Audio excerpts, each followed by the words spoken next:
everyone, and welcome to Talk Nerdy. Today is Monday, January 15th, 2024, and I'm the host of the show, Cara Santa Maria. Before we get into this week's episode, as always, I want to thank those of you who make Talk Nerdy possible. Remember, Talk Nerdy is and will always be 100% free to download, and that's mostly because we rely on the support of individuals just like you, using kind of the classic PBS or NPR model. If you visit patreon.com/talknerdy, you can pledge your support on a per episode basis, and what that does is it offsets the cost so that I can offer it free for everyone, even those who wouldn't otherwise be able to afford to subscribe. This week's top patrons include Daniel Lang, David J.E. Smith, Mary Neva, Brian Holden, David Compton, Gabrielle F. Jaramillo, Joe Wilkinson, Pasquale Gelati, and Ulrika Hagman. Thank you all so much. So this week we have a fascinating chat with Nell Greenfieldboyce. She is the science correspondent for NPR, for National Public Radio. She actually started there back in 2005. And prior to that, she was working at weekly news magazines, including New Scientist and U.S. News and World Report. And we're going to be talking about her journey as part of the conversation. But the main focus is on her brand new book. It's called Transient and Strange: Notes on the Science of Life. So without any further ado, here she is, Nell Greenfieldboyce. Well, Nell, thank you so much for joining me today. Oh, thanks for inviting me. I am excited to talk about your new book. But before we do, I want to get in a little bit to your background and kind of how you got where you are today. And when I say your new book, what I really mean is your first book, which is really exciting. So let's kind of start, maybe not all the way at the beginning, but let's back up a little bit. I want to hear a little bit about what you do as a science correspondent for NPR. I'm curious, how long have you been doing science journalism via broadcast? So I first started in radio in 2005, which is 17 years ago? Is that actually accurate? 18 years ago? Well, it's 2014 in like a few days. It's pretty horrifying to think that it's been that Jesus, long. I said 2014. Yeah, I know. Oh my God. So Wow. Before that, I worked for about 10 years as a print reporter, mostly for weekly magazines, which is kind of a medium that doesn't really exist in the same way anymore. People don't wait around for a week for their news to be delivered to them on dead trees. But back in the day, weekly news magazines were a thing, and that was what I mostly did. And then in 2005, I got a chance to be hired at NPR, and it was pretty exciting for me because it was a totally new way of doing journalism. So you were always, or I should say you started doing kind of print journalism. Did you go to J school? Like, how did you get into science journalism? Because I find that a lot of my guests come up through one of two paths. They either trained as scientists and then became either science journalists or science communicators, or they trained as journalists and then specialized in science. Yeah, I definitely went to college thinking I was going to be a scientist. You know, I was a biology major. I had worked in a lab as a teenager, and I thought I was going to work in a lab or do some sort of, ecology research or something like that. But I just didn't really take to it. I sort of liked talking about science more than actually doing it. And, I like hitting the highlights and like hearing about the cool stuff. I wasn't as into like spending potentially years working on one small area of science. And so I just happened to be going to a school, Johns Hopkins, where they had this program in writing about science. So there were a couple teachers there, instructors who sort of specialized in having these classes in writing about science. And I hadn't really thought about the fact that, as a kid, I had read all these like science magazines and watched science documentaries and, been really into consuming kind of like popular science, communication and journalism. But it hadn't really occurred to me that that was like a job that people made their living making that stuff. And so once I realized that that was a possibility, I kind of never looked back. And I spent basically my entire career from, when I was 21 to now I'm almost 50, I've been doing nothing but science journalism. Wow. Yeah. I've always found, and I've been at it not quite as long as you have, and I've kind of got a mixed career because I went back to school partway through my kind of sojourno work. But I found really early on when I would be called to make an appearance, let's say on a news program about some sort of new science um, story, that there was just this assumption that, oh, you're a science person, so you know all things about all science. And that was always really frustrating for me because I was like, no, no, I am not, I have zero expertise in like many areas. But you're kind of expected to do the work and to be capable of being the go-to when it comes to science. Has that been your experience, or have you not really seen it that way? No, I think it's true. I think it's true. I think people sort of like, lump all of science together, even though obviously, particle physics is very different from, like synthetic biology or, geology or something like that. But I also would say that people seem to have like this deference to science reporting that they don't for some other kinds of reporting, even though that reporting often involves knowing all kinds of specialized knowledge, So like politics, I think, is often quite complicated, like understanding all the rules about, how a law makes it or not through Congress and understanding all the election rules and everything like that. There's a lot of like really sophisticated knowledge that people build up, but I don't think people have the same feeling about that kind of reporting or sports reporting, say, that they do about science reporting. I find that kind of weird. It is weird. And do you feel like, though, that there's also been kind of a shift that even though when it comes to science journalism, there is sort of a deference or oh, that's very complex and you must really know your stuff. But at the same time, that we're seeing obviously this deep distrust that, I mean, it's always kind of been there, but I think it's being harnessed in new ways. But this deep distrust around certain, at least aspects of science that have maybe become politicized, like, oh, this is now a tool for trying to convince me of your agenda, as opposed to this is what it's always been, which is trying our best to report based on the evidence that's available to us. Yeah, I don't know. I mean, I think science often gets mixed up into political fights, and I think that's been true for a long time. I do think there is something to what you say about there seems to be some more distrust than maybe I would have anticipated, earlier in my career. Like if you look around, COVID and the Centers for Disease Control and Prevention and stuff like that. So, yeah, it has changed, I think. I'm not somebody who has the numbers or could really explain it, but it definitely feels that way.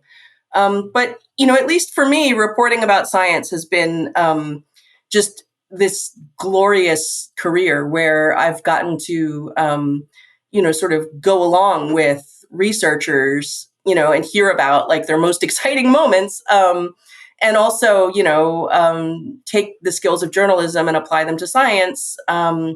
It's been fun. It's super fun. I feel super lucky to have fallen into something that I both enjoy and seem to be able to do. Because I know not everybody figures that out as young as I did. I'm curious, throughout your career, given that there have been some obviously changes to the political climate or to the zeitgeist, but also given how rewarding and, fun, honestly, this kind of work is, have you seen a shift in the way that you see your work? Has it continued to be really rewarding, or has it had its highs and lows?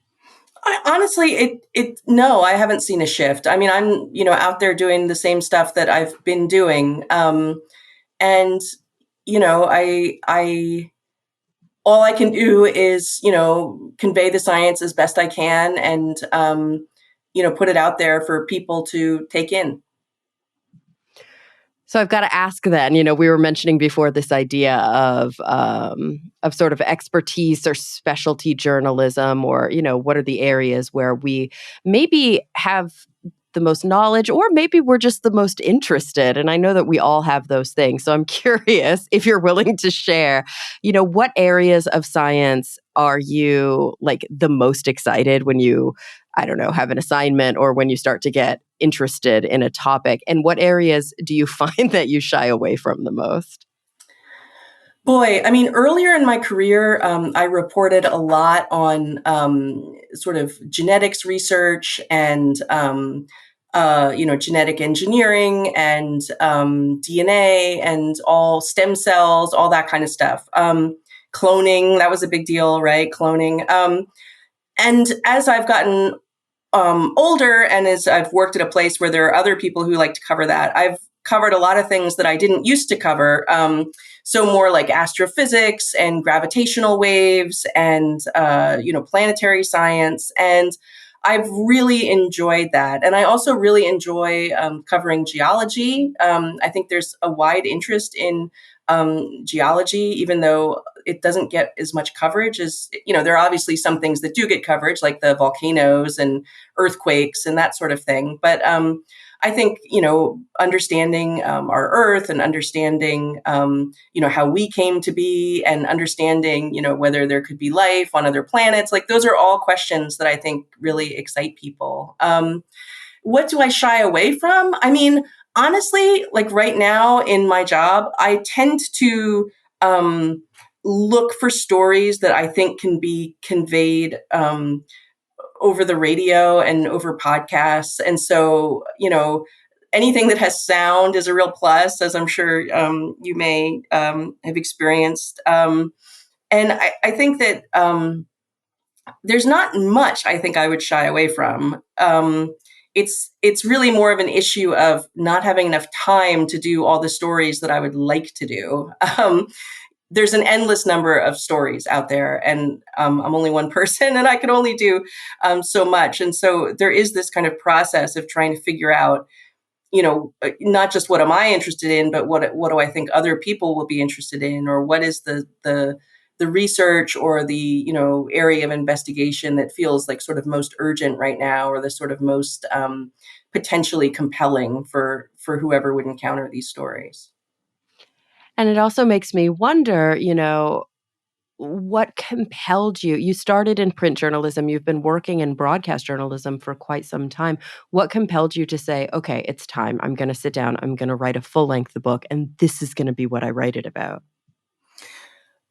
It's interesting. I didn't sit down planning to write a book. I actually wrote a couple essays for this friend of mine who has a website called The Last Word on Nothing. It's sort of a blog where a bunch of different science journalists use it as kind of like a playground, I guess, to write pieces that maybe nobody's asking them to write, or, just things that struck their fancy or that they wanted to express. And so this friend of mine asked me to write something for that. And so I did. And I found I really enjoyed writing essays. And once I started writing them, I just kept writing them. And at a certain point, another friend of mine who'd published a book of essays told me, like, wow, like you could really like publish this as a book. Maybe you should think about, putting out a book. And until that time, honestly, I hadn't thought of it that way. I was just writing these things for my own enjoyment. And I thought maybe at some point I would publish them somewhere. Interesting. And so how long between that process of like, putting those thoughts down and saying, okay, this is it. This is the one. This is the one, what? That this is going to go in a book, or this is going to be a like book? This is what, because that's a huge commitment, writing a full-length book. Yeah, it is. I mean, I think I had 3 or 4 essays done, and I had like a pretty good idea about some other things I wanted to write about. And so when did that process start? I mean, I know that it started, I'd have to go back, like maybe as far back as like 2018. Is that possible? Yeah, that sounds about right. I know. What year is it? It was definitely pre-pandemic, because Okay. I know that for sure. That's sort of but it's been years, which is funny because working in daily journalism, like this kind of time frame is completely foreign to me. Like to Right. be, to have something that I've been working on, for like 5-6 years, it feels very odd. Yeah. And how many essays total did you end up including in Transient and Strange? I think there's 10 maybe, but one of them is a pretty long one. So How did you choose what to include and what not to include? That was something that I discussed with my editor at the publisher, W. Norton. So, that's Matt Weiland. He's a great editor who edits a lot of science nonfiction books that have been very well received. And he has a really good sense about what a book is and how to shape a book. And, that's something that I don't have a lot of experience with, even though I've worked in journalism and writing for a long time. I've never written a book. It's an interesting thing to think about. And even though I've been sort of surrounded by books my whole life and have been reading books my whole life, you think you know what a book is. And then when you sit down and you think, okay, well, what actually, what goes in, and, what order do they go in, and what's the name of this thing going to be, and what's the cover going to look like? It's a very, very interesting process. I was pretty fascinated by the whole thing. And honestly, I feel lucky to have had such a good editor and such a good publisher. I feel like, they really have good instincts. And so I kind of lucked out there.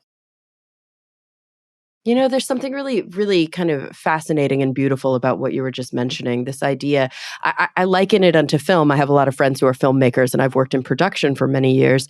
When you watch a movie or a documentary or even a television show, or honestly, even a YouTube video, you don't realize what goes into it, right? What happens behind the scenes to make that minute.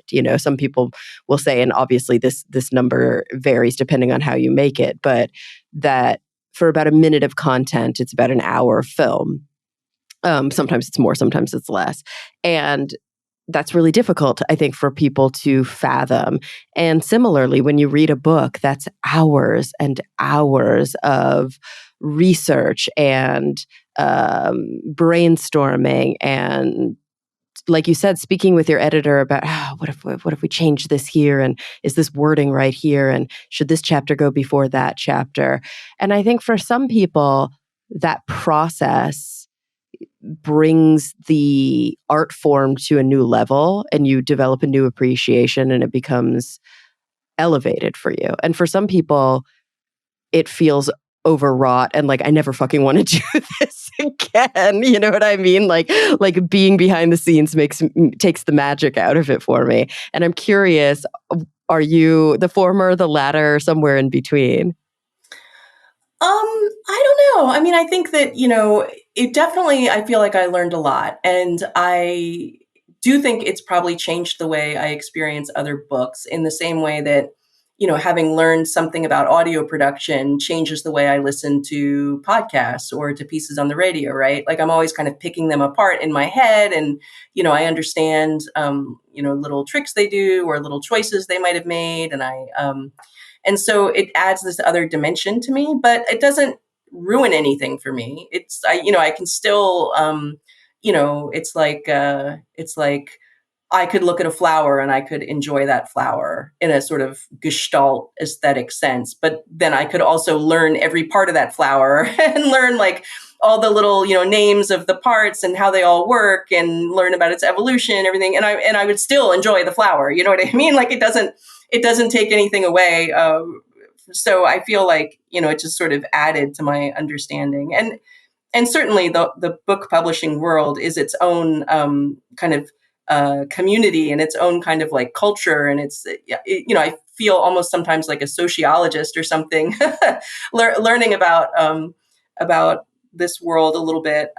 So it wasn't a negative experience in any way for me. I found the whole thing to be thoroughly enjoyable. I mean, even when there was work involved, it was work that I found, pretty engaging. And, like I said, I was lucky to work with some people whose opinions I really respect. So that made it easier. Yeah. So we've talked quite a bit about how the sausage is made, but maybe if we focus a little bit on the sausage, right? Or as we would say in the psych world, the content, not the process. I'm super curious. I mean, this is a personal book as well. It's not just a book about the natural world. It's not just a book about science, or the science of life, as you put it in the subtitle, but it's a book about you and your intersection with science and in your life. So I'd love to just kind of go there a little bit with you. Like, how comfortable were you putting yourself out there that way? I don't know, like maybe not super comfortable. I mean, I think that, as a reporter, who's reporting for a major news organization, like, I'm more comfortable being fairly, sort of not the subject. Like I'm presenting, information. I'm not like the focus of whatever's being discussed. So, um, it was weird. And some of the stuff I write about is really quite personal. And do I have trepidations about it being out there? Like at first I might say yes. And then I thought, I don't really care. Like I'm kind of, I'm like this middle-aged lady.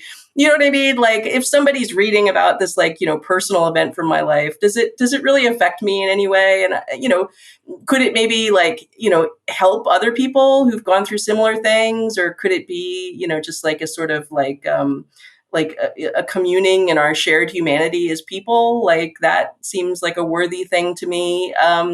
And obviously, some of what was happening in these essays is me taking some event from my life, which is, often a pretty, ordinary event, the kind of thing that happens to lots of people, and then, exploring it through the lens of someone who thinks a lot about science and who when I'm trying to understand things, a metaphor I might use might be a metaphor from science. It might be thinking about a scientist and how they approach their work. And so it was interesting to me to take these two parts of my life that have been kept pretty separate, which is the sort of science reporting and then my kind of personal life, and kind of see what happened when they kind of like fused together in this way.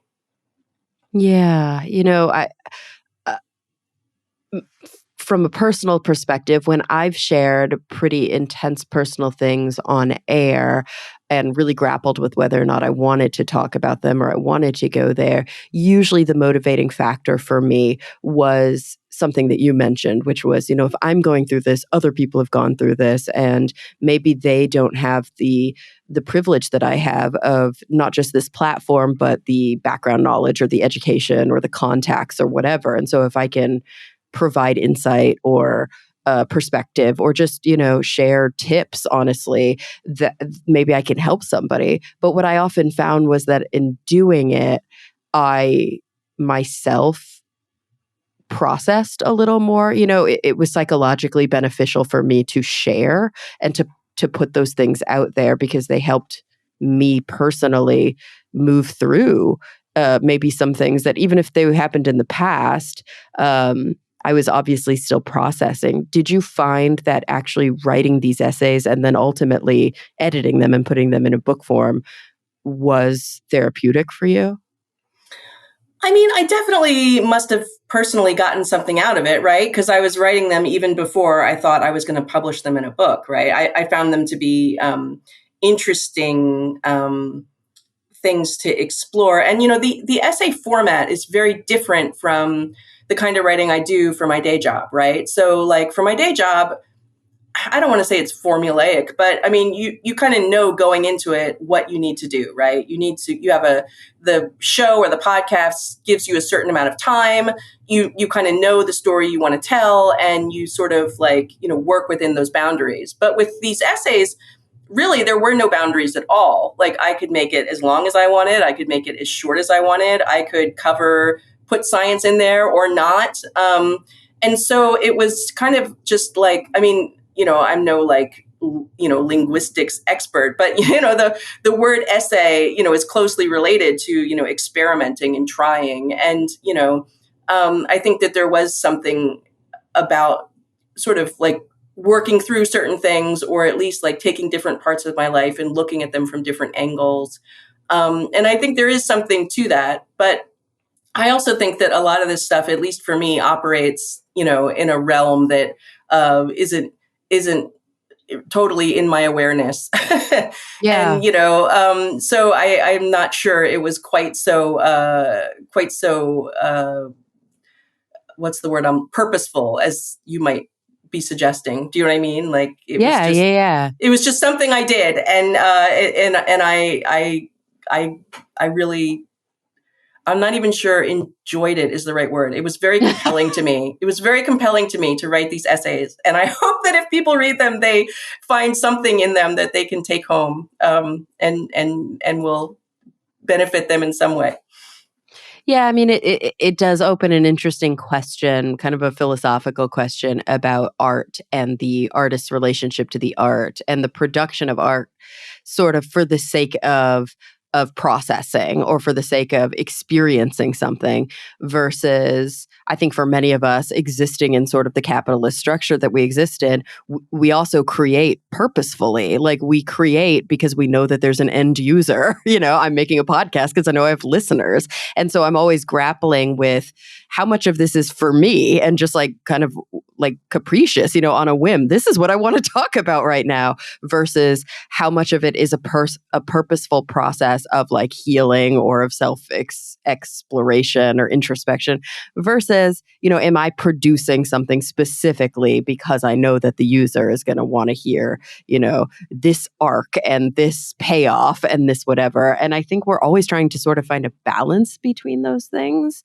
But maybe those of us in different, I don't know, with different expectations on us, there's a difference between being your own producer, for example, or between working for a corporation versus like being self-employed. And so all of those different things feed in. And, a book, I can imagine for you was a slightly different exercise than your typical kind of day job. Oh yeah, there's just nothing. They're completely separate. Yeah. They're I don't know, maybe someone who if there's anyone who, likes hearing my pieces on the radio, like, I don't know what they would think of this book. I hope that's interesting. I like hope they would. How much parallel is there? I hope they would, find something in it that's recognizable and that they get something out of. But it's definitely a different beast, that's for sure. Yeah. Do you feel like your voice is different in it? My voice versus speaking on the radio? Yeah, I mean, not like your physical voice, but you know what I mean? Like your voice, like the you and how you come through your radio pieces versus how you come through your writing. I don't know the answer to that. It's really hard to, it's really hard to, it's like, asking someone like, does this drawing look more like the real you, or does this photograph look more like the real you? It's like, I don't know, like I can't see myself the way other people see me. I can only just, be who I am in whatever medium is there. And, Yeah. But I do think that it's, I think that, I didn't get much of a chance to do this kind of writing. For NPR, we do podcasts and we do news pieces, and we also do print pieces of our stories that go on our website. So it's not as if I wasn't writing in print. I have been writing in print. But this is a sort of more creative kind of writing, a more personal writing. And it's, something that I've done in my private life a lot, like, letters to friends and journals and, stories when I was young, but it's not something I've had a chance to do as an adult, like in public. And so in that way, it feels pretty different. Yeah. I'm going to try to frame this next question in an understandable way, but it is definitely meandering in my mind right now. And so I'm not sure how well I can catch it and formulate it into a reasonable question. But I'm reminded a little bit, and I know I go to this topic a lot on my show, so bear with me, listeners. I'm reminded a bit of when Lulu Miller was on the show and sort of grappling with this big question of categories, of taxonomy, of constructs. And, science is a process, but science is also, for many people, we can't ignore the fact that it's like a topic, it's a category, like that's science over here, whereas that's not science over there. But we know that science fundamentally does imbue everything. And this is an important part of your book, is you were sort of using the science lens to tell these deeply personal stories.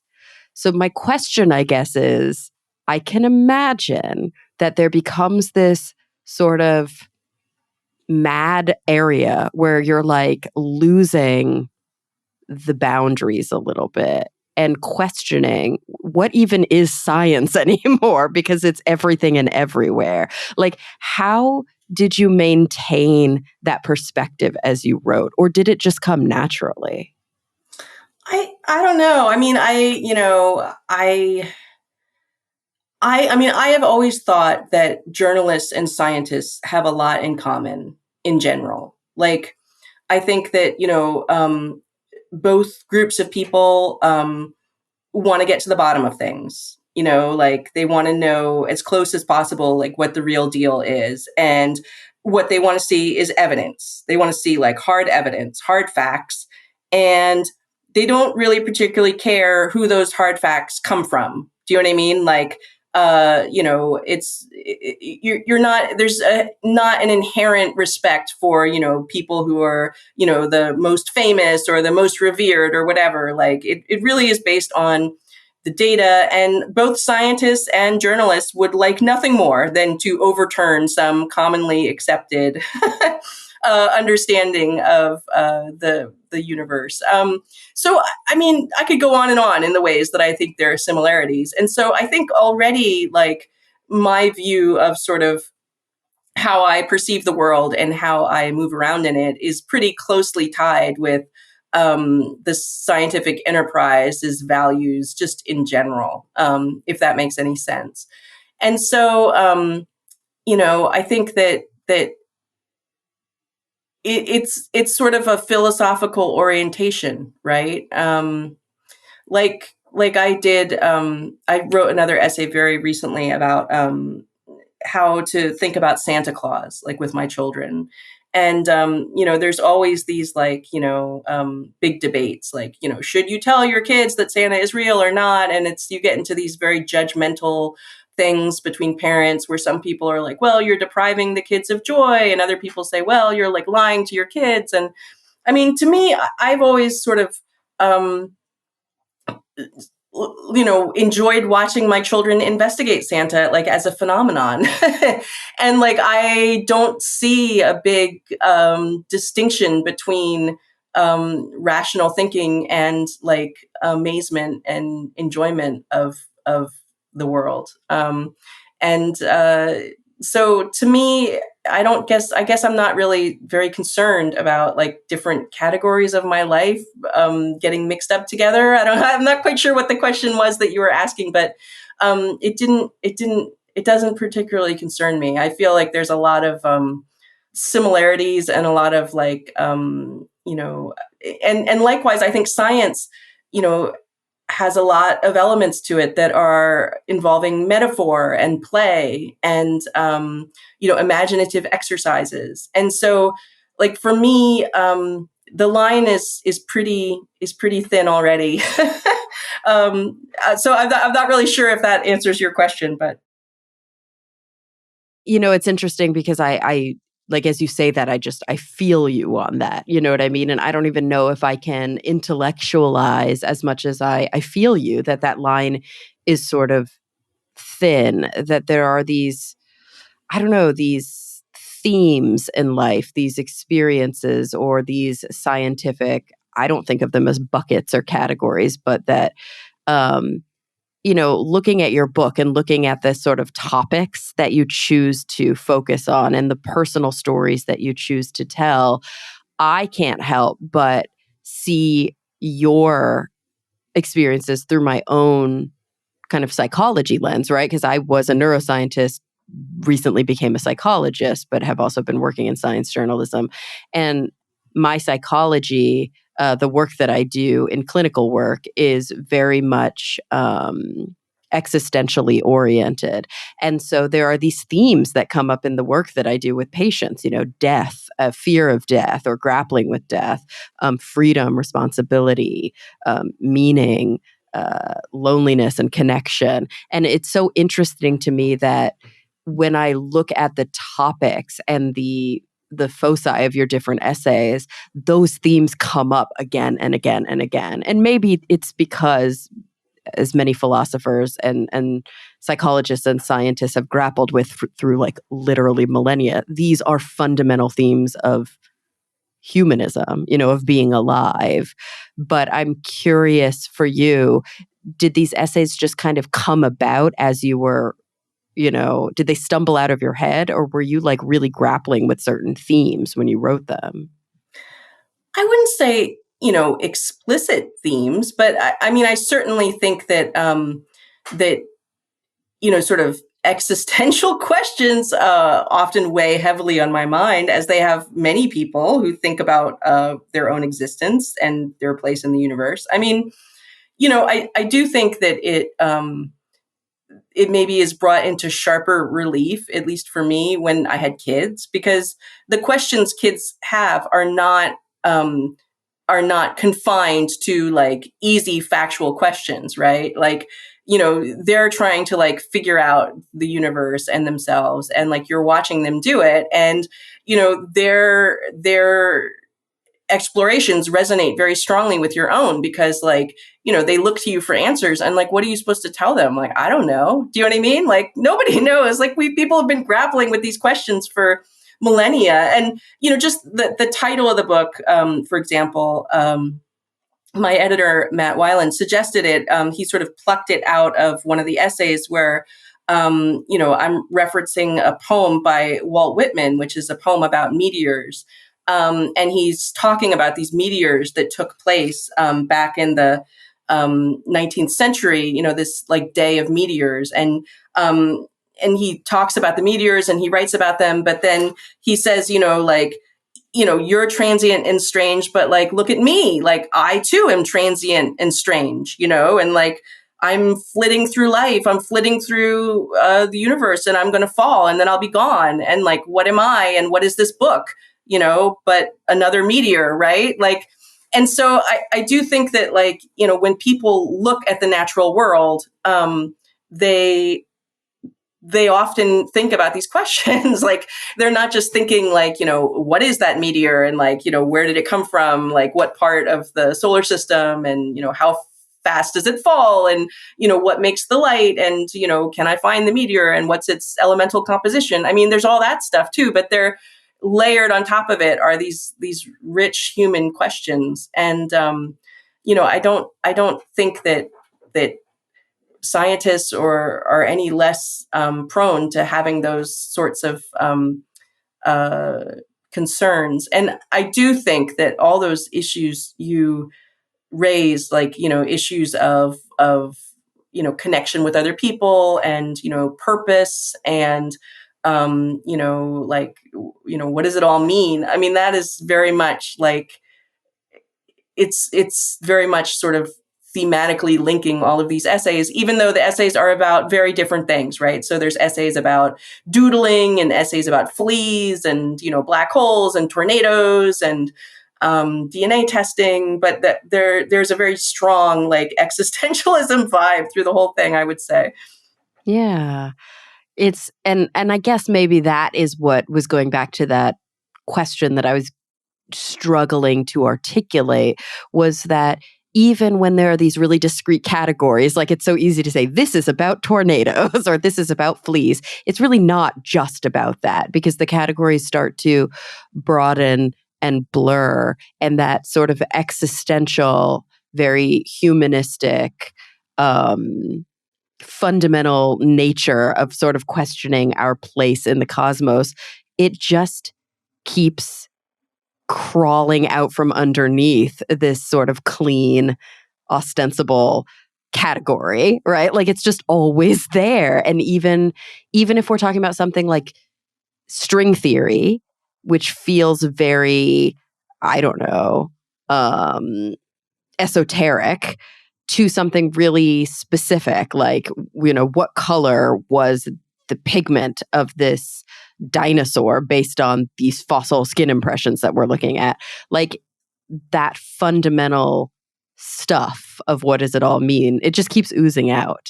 And I think you captured it really beautifully. And and I guess upon reflection, maybe it's not so different from some of my radio work. Like I was just thinking about like during the pandemic, I did a story about a moldy Twinkie. So it was this Twinkie that had been sitting around and got like extremely moldy and shriveled, and it got the attention of some scientists who study fungi, and they wanted to understand what had happened there. And so I wrote what was, ostensibly like a quirky, funny, cute story about this like Twinkie that had been in somebody's basement for like 8 years or whatever. But I found that it took a really dark turn at the end, like thinking about how like, everything decays, like, our fate will be the same as the Twinkie in the end and stuff like that. And, I think I read some online comments that were like, wow, this really wasn't what I thought it was going to be. Like it took this very grim turn, but I can't help it. I get that. That's just where my thoughts go, I guess. Well, and is it actually grim, or is it actually morbid, or is it really honest? You know what I mean? Like, I think that sometimes when we try to reduce the fraction, like when we try to really go there and I don't know, like grapple with the undercurrent of whatever it is we're grappling with, those topics just keep coming. Like we're going to get back to mortality eventually. And so is that really grim, or is that actually just human? And have we as a society, I think, labeled like thinking about mortality and thinking about our existence as something that's dark or morbid? I mean, I guess technically it is morbid based on the definition of the term, but is it like kind of healthy to, to go there together? I don't know. Maybe not all the time. Yeah, probably not. And I think to counterbalance it, like you do so well with kind of humor and that quirky, like you mentioned, kind of absurdity, I think is really important. And I think that science offers us a really good platform for that as well, right? Like you get to go there to some pretty intense places, but you also get to just marvel in the awe and wonder and just like weirdness of what is. There's so much quirk to scientific exploration, as you have so kind of wonderfully captured throughout your broadcast work and in this book. How fun, right? How fun. What a great job you have. The universe is extremely weird. It's true. And so, you did mention one thing, and I'd love to kind of just follow on that thread before we start to wrap up. But your experience in your relationships, and especially your experience in motherhood, shaped a lot of the way that you approach this. And so I'm curious, how old are your kids now, if you're comfortable saying? Oh, sure. They're 13 and 10. So have they read the book? They haven't, they haven't expressed any interest in it. And, I talked to them about it, obviously, as I was writing it. And they don't seem that interested. Yeah. They've got their own stuff going on. And, it's always fraught when somebody writes about their kids. And, there's this balance between privacy and being able to write about your own experiences, right? Like if I was never able to write about being a parent, like that would be very limiting in what I could express. So it definitely is something I gave a lot of thought to, and, sort of deputized my husband to sort of make sure that line was tread carefully. But yeah, I definitely think, my kids pop up in the book quite a bit. And I think that they come across as awesome, as they are awesome. They're definitely wise and a source of consolation for me in what can be difficult situations. But yeah, I think a lot of it is like watching your kids try to figure out the world. You sort of like, it makes you think about like, well, how am I doing in my figuring out the world? Like, it makes you take take stock of where you've reached in your own thoughts about things and whether you need to push yourself a little more.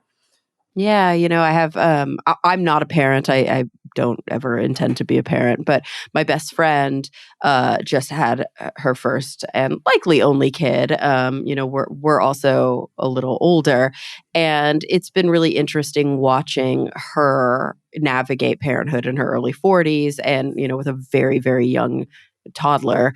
And the reflection that she will often say to me, I mean, she said it now multiple times, so I know it's really salient for her, is that when you first are parenting a child, so much of it is sort of like reparenting yourself and noticing all of the things that maybe like the places where you don't have a lot of patience, or the places where you are reacting a certain way, probably because there was a part of you that never learned how to experience that, or never was coached through that experience. And so it's been really interesting. I don't know, I hear that parallel in you, this idea that like as you're helping foster or navigate these big existential and humanistic issues from, through your children's eyes, that you're having to grapple with them yourself and go, okay, yeah, I got to go there. I've been avoiding that, or I've been ignoring that. But obviously, if my kid in this beautiful kind of wide-eyed, wondrous way is confronting these big issues head on, fearlessly, like where is my fear coming from? Like, I need to be able to confront these things as well. Yeah, I often think of it as like walking this tightrope of honesty without letting anybody fall into despair. Do you know what I mean? Like, yeah, I love that so much. like, at no point will you lie. But like, you also want to be a hopeful demonstration of living despite the uncertainties. Yeah. And not to take it to that dark or morbid place, but even though your kiddos, since they are still pretty young, are not showing a lot of interest now, what a gift that you've given them as you do continue to age, and as they start to develop that kind of awareness of their own mortality and the mortality of their parents. What a beautiful gift to give your kids, because trust me, it might not be interesting now, but it will be deeply meaningful to them when you're gone, or at least as you continue to get older. And that's just incredible, because most of us don't have those kinds of gifts from our parents. We don't have the inner dialogue that they existed with or grappled with for so long put to paper for us. We might have little fleeting moments, letters or cards that capture little moments of their thoughts on things, but we don't have this, deeper project of how they thought and how they grappled with those things. And what a beautiful thing for your children to have as they continue through this weird thing we call life. Well, we'll see. There's no telling. There's no telling what the future will bring. True. Well, gosh, Nell, I always close my my podcast by asking my guests the same two sort of big picture questions. But before I get to those, I'm just curious, is there anything that you wish we would have touched on, anything specific that you are ensuring that you mention when you do these interviews that we haven't mentioned yet? I don't think so. I mean, I think that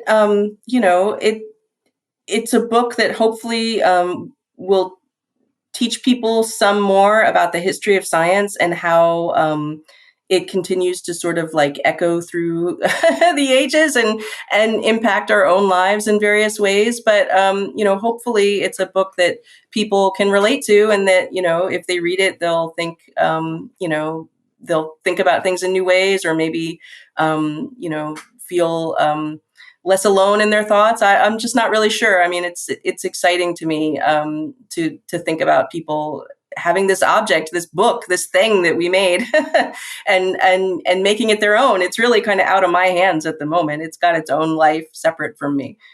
Yeah, it's so very transient and strange. So I have to ask,